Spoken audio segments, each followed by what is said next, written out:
Hurricane Harvey, a major headline for the entire week. Its stories taking over the entire conversation and the news coverage, to be honest. But it did not make, although it dominated the top 10, the number one, the top story of the week. We'll talk about that. Some new metrics we're using to tell you how this thing works out. And we're going to skip the brackets this week, but we'll talk about the return and the new format for the Conversations podcast. That coming up and more in this edition of the Weekly Wrap-Up Podcast for the week ending September the 2nd, 2017.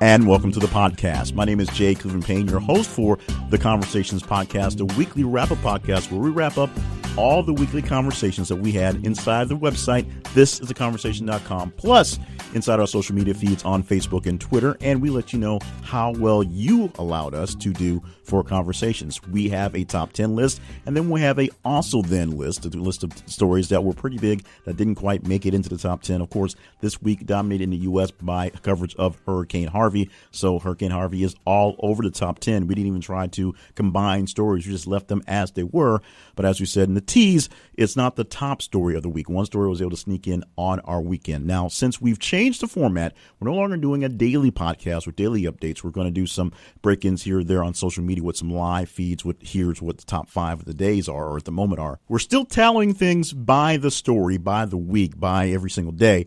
But we're going to do a different sort of format for presenting them to you in the podcast. We're going to do from about 7-8 days out. So the time frames may range a little bit stretchy based on how they come in on the days. So we may have some stories that have a lot of juice that will live on in a couple of weeks or so, still in the top 10 and the top more or less inside the body of the feed. We'll keep an eye on that if they're very important. But if it's a Friday to Friday thing, that's what's going to sort of happen to keep things going. That's the only real change we have to the format, other than the fact there is no daily podcast. And we still may find a way to get some sort of commentary podcast into the link. But we've heard your responses. You people want to have more meaty podcasts and less podcasts to get into because you feel like you get behind a couple days if you miss a couple days. So we're going to do all the major podcasting in this one podcast here for the weekend. Get your top 10 biggest stories of the week, and then we'll talk about some of the best stories that didn't quite make the top 10. And in the future, this week was kind of rough with all the Harvey talk. We're not going to play the brackets, so we're going to just skip that this week. But we'll bring back the brackets game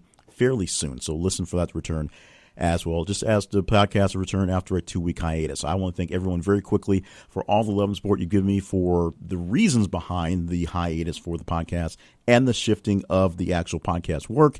Thank you so much for all that. But now let's get on to business. Let's talk about the top 10 stories of the week. And we're starting off in, as we said, most of these are Harvey related, but instead of sometimes where we're combining a couple stories just because they're the same story in a big list, we have a big list of stories. We have approximately 86 stories all week, but we're just going to do them down the line basically as they came. Starting off, the number 10 story of the week was that Houston hit by catastrophic flooding from Hurricane Harvey. Now, of course, Hurricane Harvey hit early last week, but as the floodwaters came and then the rain came, not so much the hurricane, the rain came to Houston. Houston was ill-prepared for what happened. They were expecting the hurricane to shift and move along the lines of San Antonio.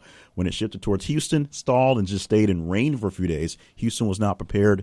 The mayor did not have a mandatory evacuation order for the city, and the city was not ready for what happened. More on Houston coming up in the top 10 listing of stories for Harvey. But the big story, number 10, was that Houston was hit with catastrophic flooding, not so much with the hurricane from Hurricane Harvey. Going up to the next step, number 9 story, the NFLPA requests order to block any Ezekiel Elliott suspension. This story, 2.7% more popular than the story before it. The number 9 story, that much more popular in its juice. Now, the NFLPA is the NFL Players Association. Those are people, the union that manages the players in all disputes with the actual NFL. Of course, we're dealing with Ezekiel Elliott, who is looking at some bad behavior issues. He's the now sophomore football player for the Dallas Cowboys, running back very talented star. Him and the other rookie from last season, now sophomore quarterback, were able to tear up the joint last year, and the Cowboys made a miraculous run. Of course, ended up ending the career of Tony Romo and almost making it to a Super Bowl appearance, going that far in the playoffs.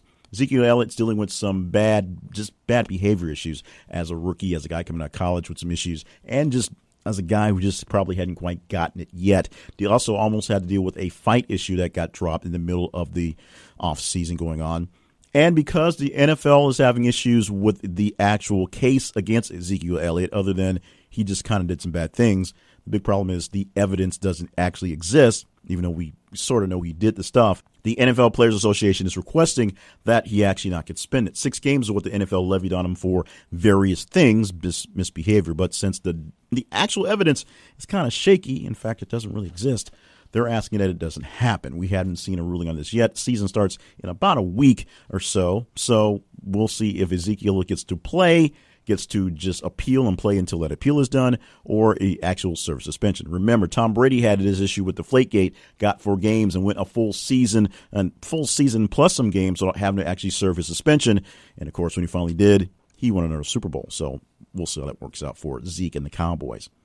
Now, the number 8 story is Kyrie Irving, the trade being on hold with the Cavs.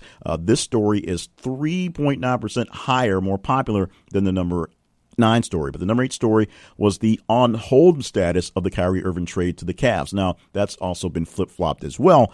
So the Cavs have furnished their trade, and he goes off to the Boston Celtics. And Isaiah Thomas, the other Isaiah Thomas, is now a member of the Cavaliers. What the issue was a physical for Isaiah Thomas. Of course, a very strong, very versatile, and very physical player, but a smaller player who dealt with a lot of damage and a lot of injuries over the season. And they weren't so happy the way his hip was looking after a quick surgery after the season, where the Celtics, who were actually the number 1 seed in the East, had a chance to take out but didn't quite have the gunpowder to take down the Cavs in the season. Now, Kyrie Irving has been talking for a while about getting out of LeBron's shadow. And even though Kyrie was drafted number 1 by the Cavs while LeBron was away, LeBron came back, and he's been essentially the straw that stirs the drink in Cleveland, if I got that metaphor correctly. LeBron is the man in Cleveland, obviously, even though there are issues and question marks about whether he's going to leave again after his contract is officially over next season. Kyrie doesn't want to play the game of being the backup to LeBron anymore, or at least doesn't want to be there to rebuild after LeBron's gone. So he's moved on to greener pastures, literally greener pastures in the Celtics. He said all the kind words he needed to say to Cleveland. He's saying kind words he's saying to the Celtics, and we'll see how both teams will react for this season coming up, where the Warriors from Golden State are essentially the number 1 team, the team to beat after winning their second in 3 years. The number 7 story goes back to Houston and goes back to Harvey.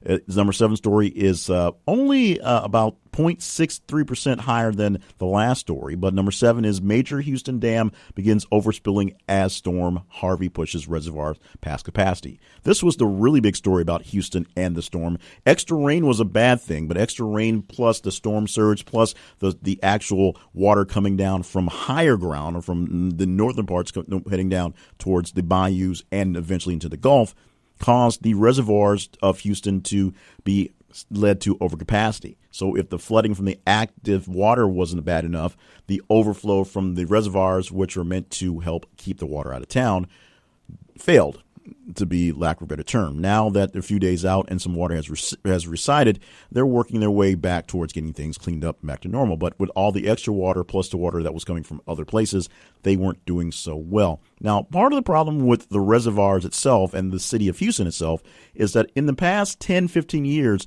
there's been a lot of development. In the past 25 years, of course, it's been growing into the 4th largest city in the nation. But in the past 10, 15 years, a lot of development in a lot of lands that were marshlands, that were prairie lands, that were grasslands. And so there isn't a lot of natural spongish type lands for the area to just soak up water in the first place. Everything's basically paved over or a big ditch to cover things in. And when the ditches are filled, the paved over part fills up as well. Now, scientists in the area have been working essentially with the developers, saying that all of that prairie land is unnecessary. Now we're seeing that maybe some of that prairie land was actually necessary. The 6th story of the week, which is also a very slight variation jump, about 0.63% higher than the last story, goes to James Cameron, who gave his remarks on the movie Wonder Woman, saying it's a step backwards for Hollywood. James Cameron, of course, known for things like Avatar and really big adventurous stuff, played the chauvinist card when he had a discussion at a conference talking about Wonder Woman and how Wonder Woman was supposed to be a step forward for comic book movies, for adventure movies, for action movies. Cameron said the opposite. Wonder Woman was a step backwards. It was putting things behind as opposed to letting the men do what the men do. He took a lot of heat on Twitter for that and the rest of social media, as you would expect. Number 5 story of the week. This one gets a slight jump from there, about 3.13% higher than the number 6 story. North Korea, as they fired a missile over Japan. Actually, as we did the headline, this was a headline that they appeared to fire a missile over Japan. At the time, the missile was in the air. It just basically went over the country and landed in the waters to the far end of the issue. It was a weird event, as it was, just in the middle of a middle of weekend old thing, news cycle where things got buried. A lot of things got buried in last week's news cycle, actually enough. North Korea decided now was a great time to fire another missile, fire it towards Japan, and actually have it go over its airspace, not just drop before it got there. This, of course, brought up the saber rattling again between Donald Trump, our president, and Kim Jong-il, the grand leader or whatever he is in North Korea, because that's what they're doing these days. Back to Harvey for the number 4 story. This story jumps up 36.3% from the number 5 story. And this was one that I actually talked about when I did a live feed check-in, although I didn't have the story up at the time, I don't think. But I'll talk about, I saw various reports of these critters being an issue for Hurricane Harvey in Houston. And the headline is, Hurricane Harvey dredges up alligator, snakes, and fire ants in Houston flood waters. Now, the really, really, really scary and crazy thing about this was the fire ants things. There were pictures being floated around, no pun intended, on Instagram and other social media sites where the ants were essentially bundling together on the bodies of some of the ants that had passed to stand on them and grow these large mounds of floating fire ant mounds that you could see coming from you for miles, literally. Also, because in the bayous, in the water, there's plenty of snakes and plenty of alligators in Houston. The water rising up meant lots of alligators, lots of snakes were coming out of their natural, normal shoreline territories and into areas where people actually were. A lot of people were complaining about snakes in the water getting into their homes that was flooding in just the normal areas. Not a lot of alligator activity, but a lot more sightings, including the story that is inside of this long stretch of stories. I'll just bring them right now. There is a alligator park near Houston that was worried that the floodwaters was going to go over the walls that keep the alligators in their ponds because the water was just that high. As the people at that park were leaving the park after securing all the poisonous snakes, at least, they're leaving saying that the water was almost at level, basically maybe 6 to 8 inches before it would get to the level where the alligators could escape. Fortunately, no alligators escaped from that park, but the wild alligators that were in the wild, out in the wildlife, out in the bayous on their own, had a chance to wander a bit. Luckily, none of them got to anyone, and hopefully, as we see more stories of water society and cleaning up, we'll see all these gators picked up pretty quickly and put back into their own places.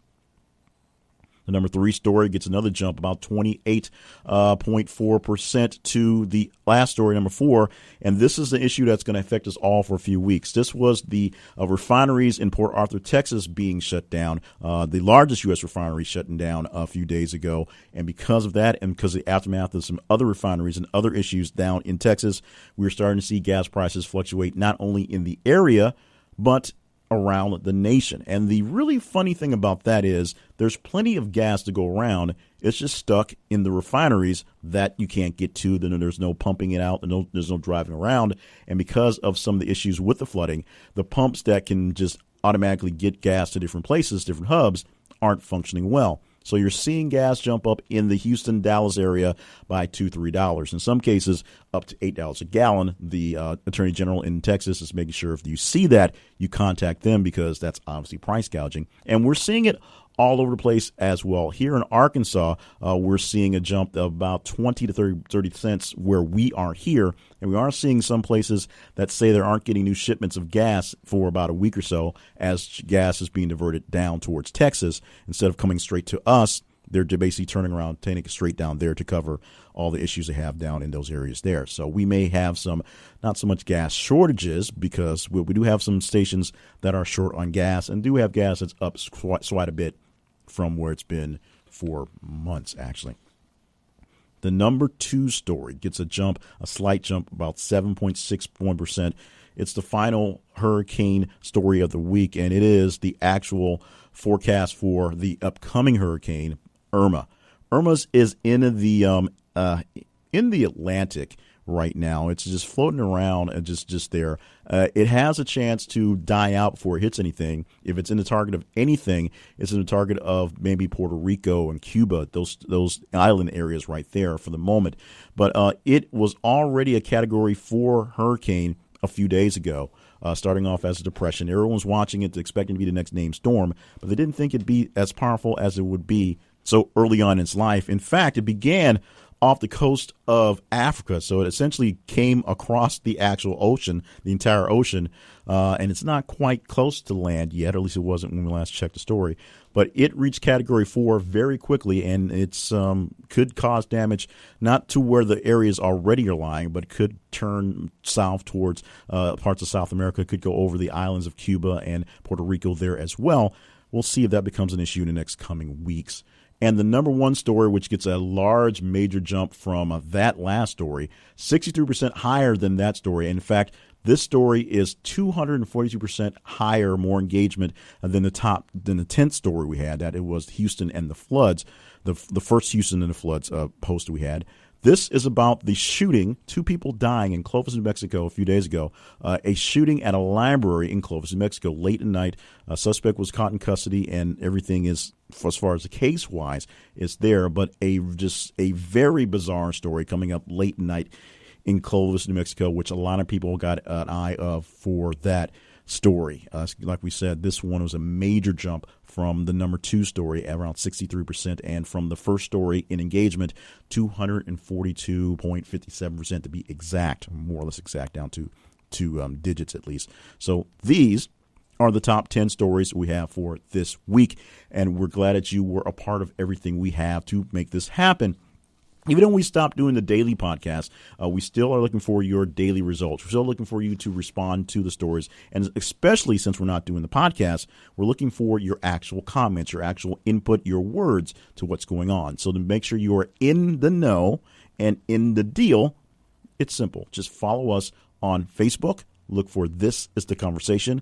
On Twitter, look for th_conversation. And our main website is thisistheconversation.com, where a link to all of our stories pops up all day long as we post them to the social media. All you have to do is just respond to them. In Twitter, just kind of look at it, click on it, share it, repost it. For Facebook, same thing. Share it, repost it, comment on it. On the webpage, just comment on the link right there, on the page right there, and we'll take those comments. They all get shuffled into a big vat where we calculate all the numbers of the top stories of the week, and we come up with a top 10, and then the other 76 that didn't quite make the list. And we'll get into those in just a bit, but make sure you get in the know. Make sure you're in on all the counts for every single week by following us on the great places like Twitter, Facebook, and our website, thisistheconversation.com.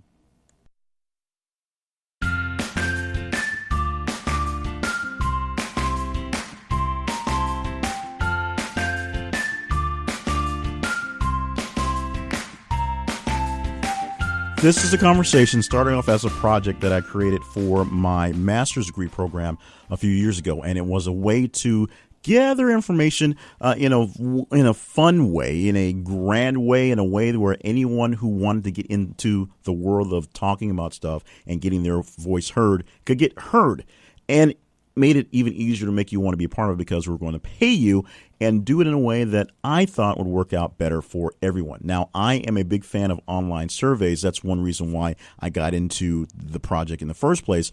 But the biggest issue we had with online surveys was the need to qualify a person every single time a survey was released. They would get information on a possible survey, And then they have to go through a listing of a quick survey to see if they qualified for the actual information. So you sign up for a survey service, and they send you random surveys, and then they qualify you as they go along. And the process is they're actually 2 or 3 different services re-qualifying you in the process because they sell the list back and forth.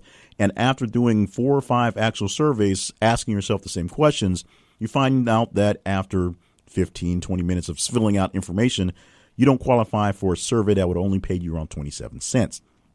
We thought that was pretty ridiculous. So we came up with a project to do that. We partnered up with people who want your information, and we decided just to make it simple. We give you one simple survey to get you into the bucket. Every couple of months, we may send out a second survey for reclassifying you for your actual groupings, your actual demographics.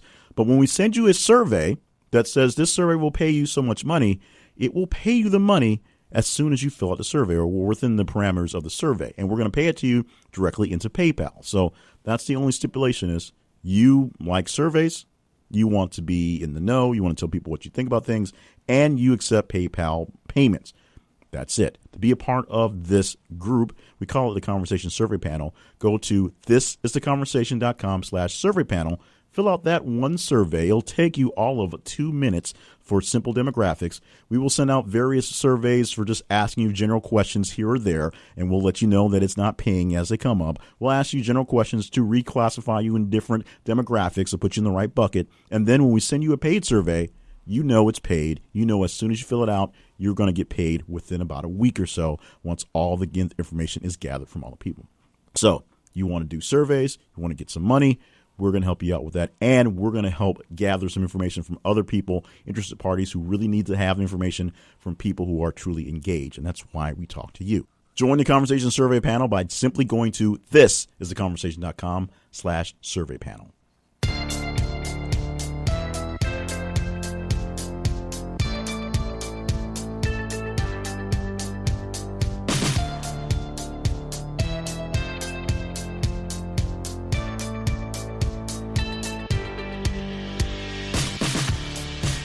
We've gone through the top 10 stories. Let's go through a few of the others that didn't make the top 10, some that barely missed the top of the charts for this week, including a co-sponsoring of a bill released by Bernie Sanders, as co-sponsored by Kamala Harris. That's what made it news, on making health care a single payer plan. Now, this is something that is the dream of folks who are looking for what is actual universal health care. That's the government actually just flat out paying for it, not being covered by insurance companies and you and bits and pieces and your employer and whatnot. This is what would be the true universal health care. Bernie Sanders, who tends to lean towards that way, has been pushing for this for years. Kamala Harris is going to co-sponsor it. We'll see if it actually makes it fairly far into Congress, whether they get a chance to vote on that, because, you know, we have the Obamacare thing that's failing and the new thing that the Republicans are failing to put in place that will replace the failing Obamacare, which is an issue here in the United States. A brand new female-led or all-female cast of Lord of the Flies is apparently in the works of Warner Brothers, which apparently made a lot of people think that it was supposed to be some sort of weird fetish thing or some sort of porn type thing that they're coming up with, like Lord of the Flies being what a bunch of women essentially kills the actual point of Lord of the Flies. But apparently the update of Lord of the Flies, to make it cool for the kids these days, is to fill it with women instead of men. Fill it with girls instead of boys. We'll see how the girls react when they turn into savages as opposed to the boys, who are supposed to be proper young British gentlemen who turn into literal savages when shipwrecked on or plane crash. It's not shipwrecked if it's a plane, onto a desert island by themselves for about a week or so. Something that was really, really odd was the pardoning of Sheriff Joe Arpaio from Arizona. It happened as people were watching Hurricane Harvey make landfall on last Friday night. Of course, a lot of other things dropped in the wake of that news as well. But when asked about this a few days afterwards, Trump said he literally pardoned Arpaio during the hurricane coverage because he would get more ratings for doing it. So he did not pardon Arpaio. I can't even say his name, Sheriff Arpaio, when he was speaking in Arizona, because the people there asked him not to do that, to not cause a riot. but he did it a week later during a hurricane coverage because he knew people were paying attention. That tells you some insight into the actual president. Of course, last week, Taylor Swift dropped her new single, and it was the most played song in the U.S. on radio on Friday. People jumped on the return of Taylor Swift, although people also jumped on the Taylor Swift new goth look in her video. You can judge for yourself what you think about that. Mark Zuckerberg, his wife, has given birth to his second child, his second daughter, and he's taking some time off. He is officially taking paternity leave, hoping that all you people will follow suit if you can. Jerry Springer is looking to maybe run for governor. He's testing the water in Cleveland to see if Ohio needs him as the governor. Remember, he was once the mayor of Cincinnati before he wrote a hot check to a prostitute. That usually gets you knocked out of mayor jobs for writing hot checks and seeing prostitutes. Speaking of Ohio, Ohio State is now the number one, or currently the number one team in the nation for college football. There was a re-ranking right before the season started, essentially middle last week. This is the first full week of football, so everybody plays. Everybody will see a chance who looks well, and we'll see how things work out. Of course, Alabama was the official number one to start off the preseason. The real season is now with Ohio State essentially holding that spot, waiting for the weekend to come through. We'll see how things work out for the first weekend and how much the havoc of Hurricane Harvey will do, as a lot of football that should have been played, plus a lot of baseball actually that should have been played in Texas, is not going to be played where we were expecting it to be. Amazon cut the prices of Whole Foods for up to 43% on many items on the first day. However, the items are still very heavily priced and still well out of the markets for people looking for shopping for regular groceries. So the Amazon buy the Whole Foods and using that to sell more things at a cheaper price may be great. Having the Amazon, purse, pocketbook may make things a little easier to spend less on there. Of course, now you can buy your Amazon products like your Echo at the Whole Foods. It's a showrooming thing as well, but the food's still too high to buy at Whole Foods at the moment. This is a really cool one. A boy saved his brother's life from drowning after learning how to do the proper operations from watching San Andreas starring The Rock, Dwayne Johnson. So not only is he saving the world with his Siri, but he's literally teaching kids how to save the world piece by piece. Congratulations for the kid who learned that and was able to properly execute the CPR procedures, and The Rock thought it was pretty cool as well. Got a good shout out from Dwayne Johnson. That was pretty cool. This is something that happened in the last day or so that popped up fairly quickly high, but not quite high enough for the full top 10. An Ohio nurse was arrested and literally dragged away and caught on camera, which is what's making it so obviously bad, for not giving a patient's blood results to police officers in the hospital. So she was detained, unfortunately detained forcefully, and fortunately or unfortunately, based on which side of the aisle you're on, was caught on camera because everyone has a camera in their pocket because of cell phones.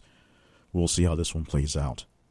Google is offering a test for depression. So if you search on Google, they'll offer you links to a quick test. You can take a quick test where you fill a couple blocks, it's fill in the blank, and they'll give you a severity of your level of depression. Now, this obviously is not a clinical test. You need to basically see if you need to find greater help. But September is Suicide Prevention Month, and September is a pretty big month that I think of in mental health. So this is a month where a lot of people will be talking up suicides and talking up mental health issues and things like that. We ask you, if you have any mental health issues, have any issues whatsoever in these veins, please reach out for help. If you can't find someone nearby you, a real person that you know or a person that you trust, pick up the phone and call the National Suicide Prevention Hotline. The National Suicide Hotline is 1-800-273-TALK. 1-800-273-TALK. That is 1-800-273-8255. If you're in crisis, they will talk to you as long as they need to, as long as you want them to, as long as you need them to talk to you to help you get some sort of resolution, a good resolution, and help you find a way for help. And there's always ways for help. We'll talk more about that probably deeper into the month. But for right now, remember that number, 800-273-8255. That spells out TALK. And since we're talking about help and phones, why don't you go ahead and pick up your cell phone if you're wanting to give a little bit to help support the efforts in Hurricane Harvey, the now still recovery, still some rescue issues, and the cleanup that will be there for a while. The Red Cross is the best and easiest way to make it happen. And the easiest way to do it is not to try to show up with a box of stuff, but to just give money so they can use their power to multiply it and get things happening. You can easily text the word Harvey, Harvey, to 90999. That is 90999 and the word Harvey. That will do an instant $10 donation, or a $10 donation, not so much instant. It'll come off your bill. You can instantly help them out there as well. It may not seem like a lot. It's not like driving 12 hours to go rescue people out of the flooded city. But at some point, you get in the way, and the Red Cross needs to get their work done. Send them a little bit of money to help them support things. And trust me, this little bit will go a long way to effort. So we've seen it directly with things going on. We saw people here in Arkansas fleeing from Katrina. We've seen people from other hurricanes and tornadoes and issues, and the Red Cross is always there. So help out the Red Cross. They're the easiest way to help out the people on the ground. The nation of Kenya has the largest and the most severe ban for violators who use plastic bags in grocery stores. You can be fined up to $38,000 or the equivalent here for using those types of bags. So if you're in Kenya, make sure you have the nice little canvas bags. Pumpkin spice is on its way. In fact, it's here. I've seen pumpkin spice donuts. I've seen pumpkin spice shakes. I've seen pumpkin spice lattes, which began today, I believe, at Starbucks.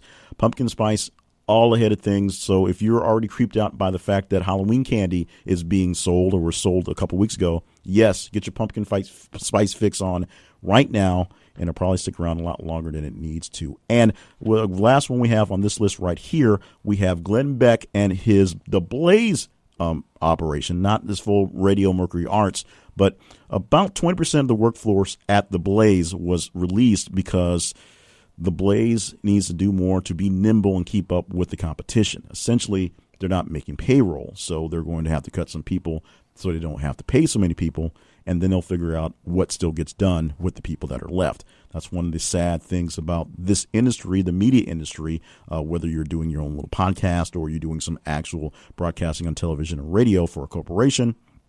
When the bills aren't paid, people can't stay and people get laid off. That sort of happens. However, the customers still expect to get the same level of quality, whether you have 1,000 people working or whether you have 800 people working or whether you have literally 400 people working. If you slash it in half, they still want to get the bulk of the things they're getting, and they become very labor intensive and they're very expensive these days.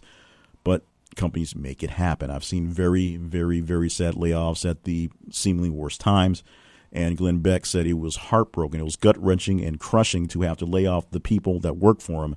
But he's doing it to keep the company alive. That's something that's sometimes said sort of as a salve to kind of make it sound like they're doing their best for the shareholders, because that's who they're beholden to. But this sounds like something Glenn Beck, I don't know him personally, but from following what he does, he may seem a little crazy, a little off, but he takes care of the people who take care of him and his stuff and believe in his mission and goal. So that's something you can take as your own. I take it to heart that it really was a hard decision to make, and we'll see how things play out. If you are a Glenn Beck fan, you'll see if you still love the content he produces. If you're not a Glenn Beck fan, you'll see if you'll love the fact that he can't produce as much content as he could in the past.